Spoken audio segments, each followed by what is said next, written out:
Je bénirai l'Éternel en tout temps.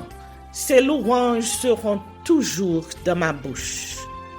Oh, j'aime qu'on ait un problème. Et puis qu'elle est content comme ça. Ah, m'pas caché Dieu. Depuis m'commence li Bible moi chaque jour, m'senti charge problème moi yo sorti sous dôme. Oh, si c'est comme ça, moi pour aller couvrir acheter un Bible. Dégagez au marché. Mais en attendant, ou qu'attendez radio télévision d'espoir. Radio Vision d'Espoir. Oh, moi t'attendais une annonce comme ça, oui. Mais qui ça a te dit? Lecture de la Bible en un an. Une émission qui vous accompagne à la découverte des trésors cachés de la parole de Dieu sur Radio Télévision d'Espoir. Chaque jour de 11h à 11h30 du matin, excepté mercredi 5h30, 6h de l'après-midi, samedi 7h30, 8h du matin, avec les sœurs Chantal Saint-Hubert, Claude Louis Orisma et votre servante Maudeline Maurice Hilaire.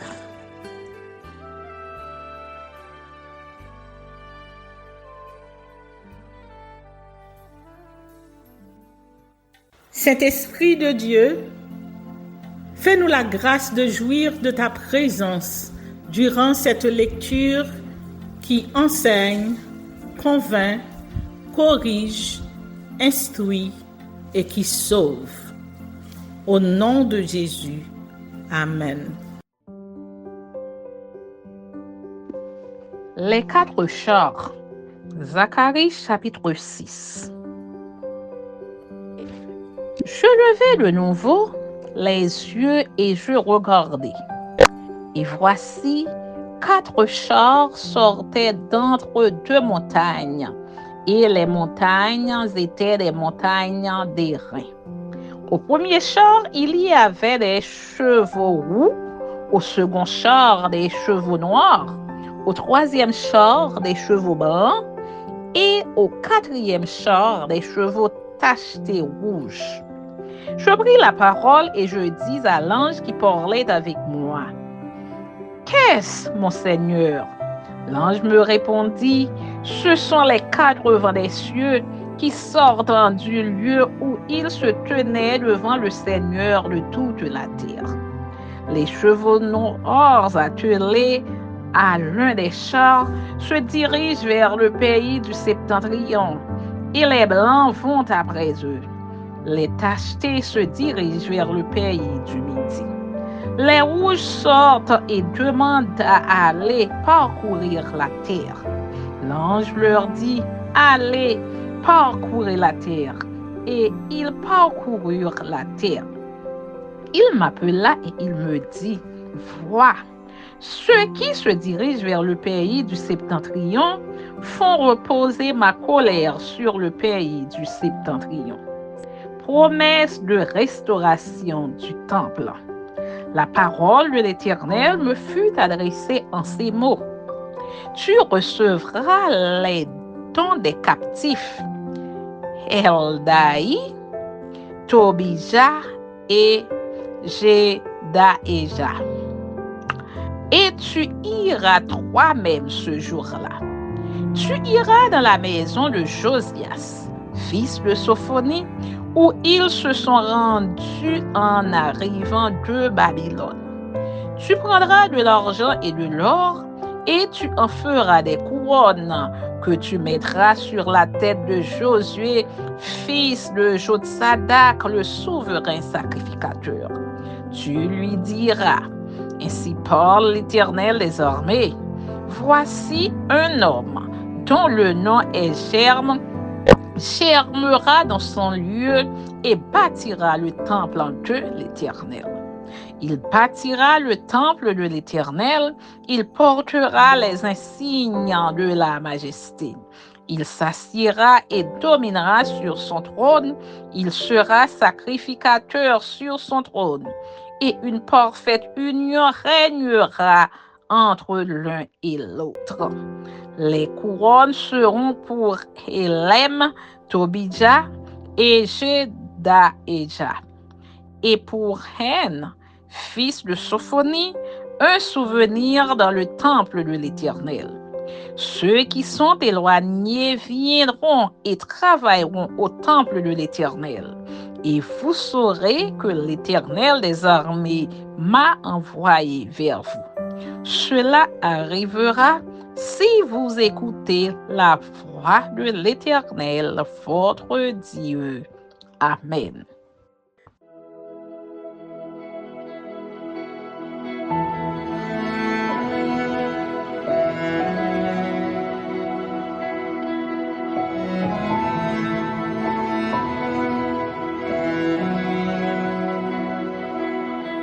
Même si pour moi tu devais t'abaisser pour porter ma vie et tout réconcilier, me montrer le Père qui m'a tant aimé. Je sais que pour moi tu l'as fait. Je sais que pour moi tu l'as fait. Même si tu devais quitter toute gloire, venir t'incarner, épouser notre histoire, au cœur de chaque homme déposer l'espoir. Je sais que pour moi tu l'as fait. Je sais que pour moi tu l'as fait. Car mon Dieu, c'est toujours ses promesses, me couvrant de tendresse. Voici qu'elle est mon Dieu. Car il fait toutes choses nouvelles, sa grâce est éternelle. Il a ouvert les cieux, voici qu'elle est mon Dieu.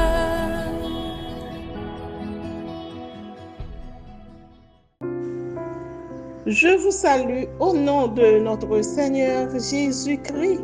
Mes collaboratrices et moi, Chantal Saint-Hubert et Rode Louis Orisma, nous sommes revenus vous retrouver sur les ondes de la radio-télévision d'Espoir dans le cadre de la lecture de la Bible en un an, une émission de prédilection, une émission recommandée par Dieu lui-même, parce que c'est lui qui nous a dit qu'il est la parole. Oui, Jésus est la parole de vie, et à travers la Bible, nous retrouvons ce Jésus, notre Seigneur et Sauveur.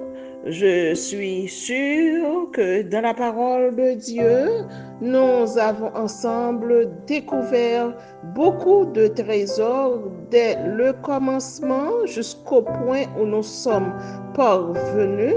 Et je suis sûre aussi que vous vous êtes souvenus de tous les livres de la Bible que nous vous avons présentés, les noms des auteurs, les noms des livres, le nombre de chapitres, le nombre de versets dans chacun de ces livres. Nous poursuivons encore aujourd'hui dans ce même cadre pour voyager à travers la Bible et découvrir davantage de trésors. Bienvenue une fois de plus sur Lecture de la Bible en un an, ce qu'il faut savoir de la Bible. Même si la croix devenait ton fardeau, le poids de ce monde l'oublie dans le tombeau.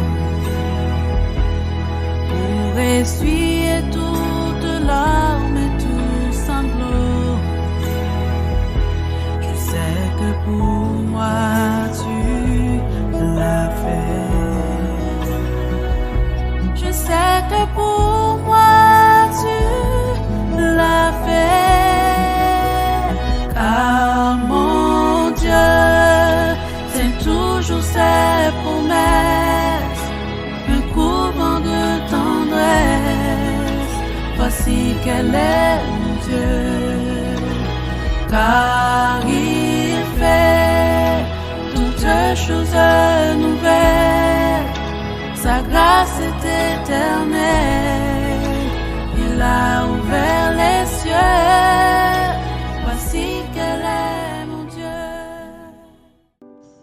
C'est un privilège pour moi aujourd'hui de reprendre avec vous tous les livres que nous avons étudiés, que nous avons vus, de la Genèse jusqu'au dernier livre présenté à la dernière émission. Nous récitons aujourd'hui de la Genèse jusqu'à Amos. De la Genèse jusqu'à Amos. Allons.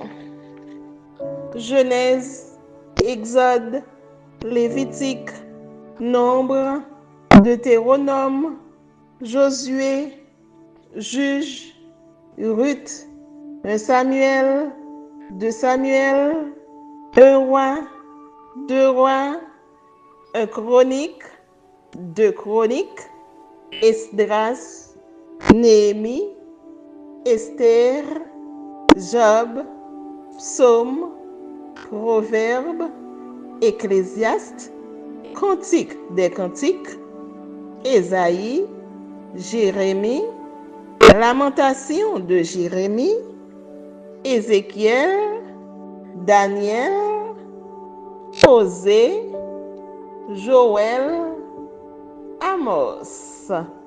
C'est ce dernier livre que nous avons vu à notre dernière émission.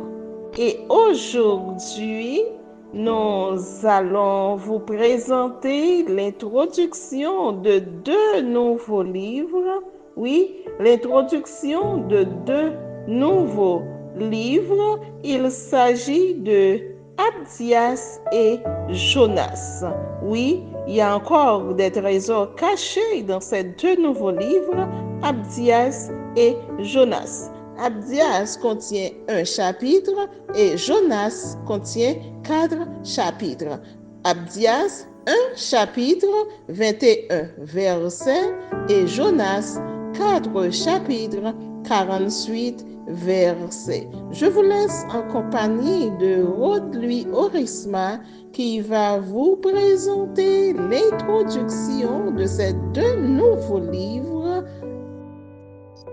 Abdias et Jonas. Patientez.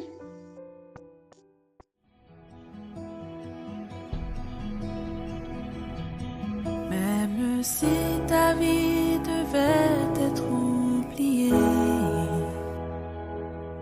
en prenant la place du serviteur caché, pour que je revive en ta fidélité. Je sais que pour moi tu l'as fait. Je sais que pour moi tu l'as fait. Car mon Dieu, c'est toujours ses promesses, me couvrant de tendresse. Voici qu'elle est mon Dieu, car il fait toutes choses nouvelles, sa grâce est éternelle, il a ouvert les cieux, voici qu'elle est mon Dieu.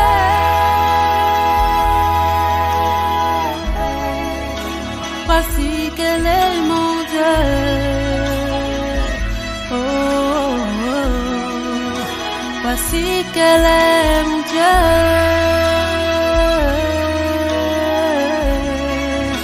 Voici qu'elle est mon Dieu. Oh, oh, oh. Voici qu'elle est mon Dieu.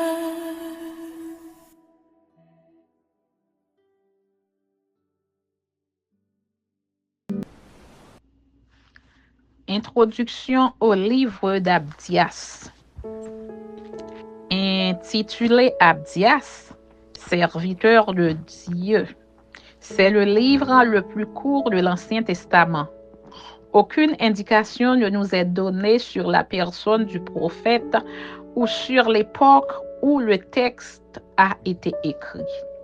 Il s'agit d'un message prophétique qui s'adressa à tous les ennemis d'Israël et particulièrement à Édom pour leur annoncer le châtiment divin imminent.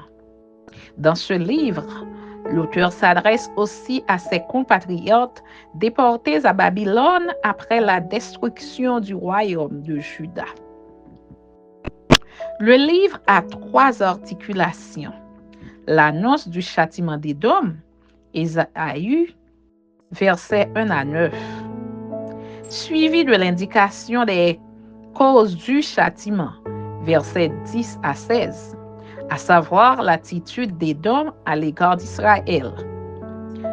Enfin, l'annonce du rétablissement et de la conquête du territoire d'Israël, versets 17 à 21. Il présente un message venant du Seigneur, annonçant la ruine d'Édom.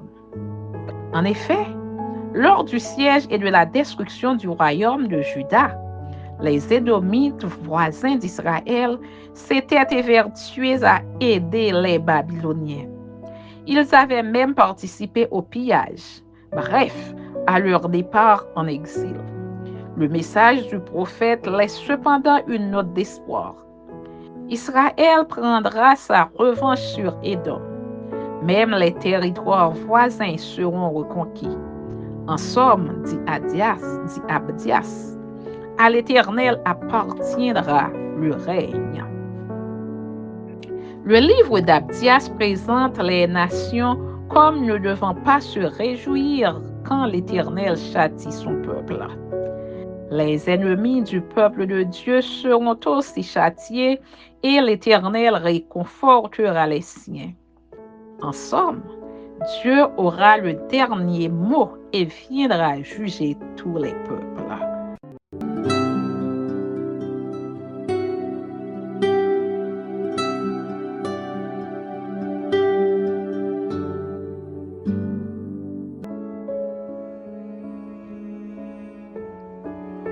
Introduction au livre de Jonas.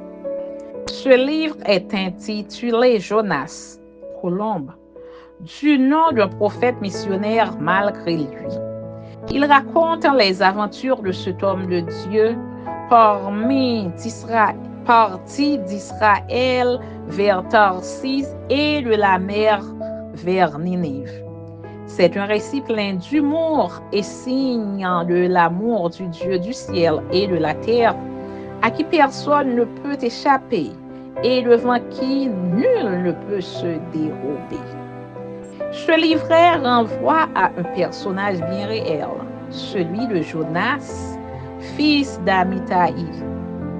En effet, il est bien question d'un Jonas, fils d'Amittai, en 2 Rois, chapitre 14, verset 25, un prophète de Gath-Hépher en Galilée. Le chapitre 1 identifie la mission, la démission et les contraintes du prophète. Jonas, fils d'Amittai, fut envoyé en mission vers la grande et méchante ville de Ninive, capitale de la Syrie. D'ailleurs, Israël venait juste d'être victime du pillage des Assyriens. Pourquoi ne pas laisser Ninive sans la bonne nouvelle de Dieu afin qu'elle soit aussi détruite? Réaction humaine, mais surpassée par l'amour d'un Dieu universel. Grâce à la tempête, Jonas fut saisi et jeté par-dessus bord par des marins craignant Dieu. Le chapitre 2 concerne la prière fervente du prophète. Jonas fut aussitôt avalé par un grand poisson sur l'ordre de Dieu.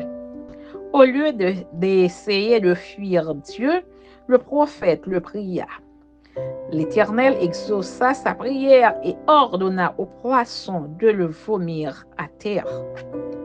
Le chapitre 3 traite de la mission accomplie sans conviction.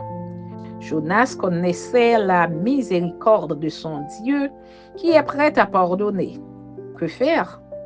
Proclamer la destruction de Ninive au lieu d'inviter sa population à la repentance. Encore 40 jours et Ninive est détruite. Voilà le message radical qui produira l'effet inattendu par le prophète. Tous les Ninivites se repentirent, des hommes jusqu'aux animaux, du roi jusqu'au plus petit sujet. Alors Dieu se repentit du mal qu'il avait résolu de leur faire, et il ne le fit pas. Jonas chapitre 3, verset 10. Le chapitre 4 retrace le mécontentement de Jonas et les reproches que lui fit l'Éternel. Fais-tu bien de t'irriter à cause du ricin qui a séché? Jonas répondit par l'affirmative. Et moi, n'aurais-je pas pitié de Ninive qui s'est repentie? Dit l'Éternel. La leçon fut assimilée et la mission continua. C'est l'histoire d'un nationaliste impénitent qui voulait que Dieu châtie l'ennemi de son peuple et qui refusa de ce fait de lui annoncer la paix. Pas de bonne nouvelle pour Ninive, d'où la conclusion de Jonas. Je savais que tu es un Dieu compatissant. C'est ce que je voulais prévenir en fuyant à Tarsis. Jonas chapitre 4, verset 2. Le livre de Jonas exprime quelques vérités essentielles. Notre mission est d'une grande importance. Elle est impérative et non indicative. Le Dieu de la mission ne réserve pas exclusivement son amour et son salut à ceux qui croient déjà en lui, mais aussi aux étrangers repentants de tous les temps. L'Éternel est le maître de l'univers. Il peut utiliser n'importe quel élément du cosmos, la tempête, le poisson ou le ricin, pour atteindre son objectif de salut. Il est le maître de la vie et de la mort. Amen.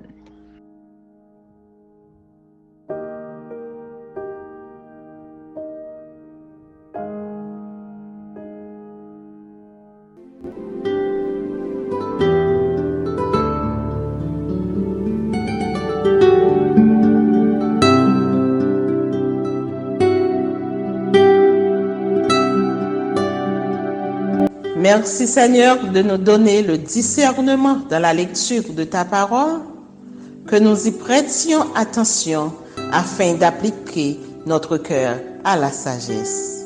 Amen. Que celui qui a des oreilles pour entendre, entende, et que celui qui lit fasse attention.